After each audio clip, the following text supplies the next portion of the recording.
স্বপ্ন নিয়ে শুরু হয়েছিল ড্রিম একাডেমির যাত্রা। সময়ের সাথে সেই স্বপ্নগুলো আজ বাস্তবে রূপ নিয়েছে। এই 2 বছরে ড্রিম একাডেমি শুধু একটি কোচিং হিসেবেই গড়ে ওঠেনি, বরং এটি হয়ে উঠেছে শিক্ষক ও শিক্ষার্থীদের একটি বিশ্বাসের পরিবার। এই উপলক্ষে আজ ড্রিম একাডেমিতে আয়োজন করা হয়েছে 2 বছর পূর্তি অনুষ্ঠান, যেখানে একসাথে মিলিত হয়েছে আনন্দ, কৃতজ্ঞতা ও নতুন প্রত্যাশা। এই আয়োজনে ছিল সম্মানিত শিক্ষকদের উপস্থিতি এবং ভবিষ্যতের পথ চলা নিয়ে তাদের মূল্যবান দিক নির্দেশনা।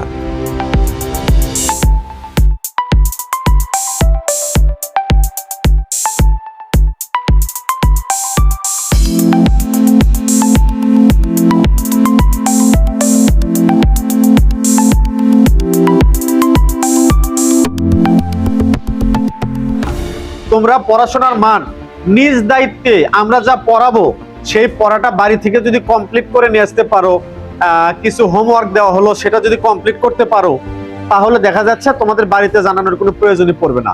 কিন্তু ষষ্ঠ থেকে অষ্টমদের জন্য আমি একটা হোমওয়ার্ক দিলাম, তোমরা বাড়ি থেকে কমপ্লিট করছো না, তোমরা এখানে আসতেছো এদিক সেদিক ঘোরাফেরা করতেছো, বা ড্রিম একাডেমির যে নিয়ম সেই নিয়মগুলো মেনে চলতেছো না, এইরকম যদি কিছু করো তাহলে আমি তোমাদের বাড়িতে সেই কথাটা জানাবো। ড্রিম একাডেমির 3য় বর্ষে পদার্পণে ড্রিম একাডেমির পরিচালক ও আমার সহকর্মী এবং সামনে উপবিষ্ট সকল ছাত্র এবং ছাত্রীদের জানাই আন্তরিক শুভেচ্ছা ও অভিনন্দন।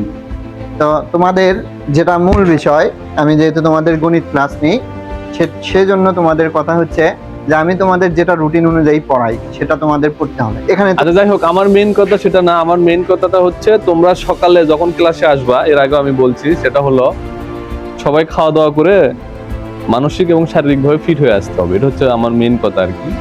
আমরা ক্লাসে যাই পড়ি, তোমরা সকালে ওঠার পরে যদি সুযোগ হয় রাতে রেডি করে রাখতে হবে খাবার দাবার। সকালে এসে খাওয়া দাওয়া করে ফিট হয়ে শারীরিক মানসিকভাবে সুস্থ হয়ে তোমার যে এডিশনাল এক্সেসরিজ আছে, যে পড়াশোনা করতে বই, খাতা, কলম, অন্যান্য যে ডিভাইসগুলো আছে, এগুলো নিয়ে চলে আসবে, ঠিক আছে?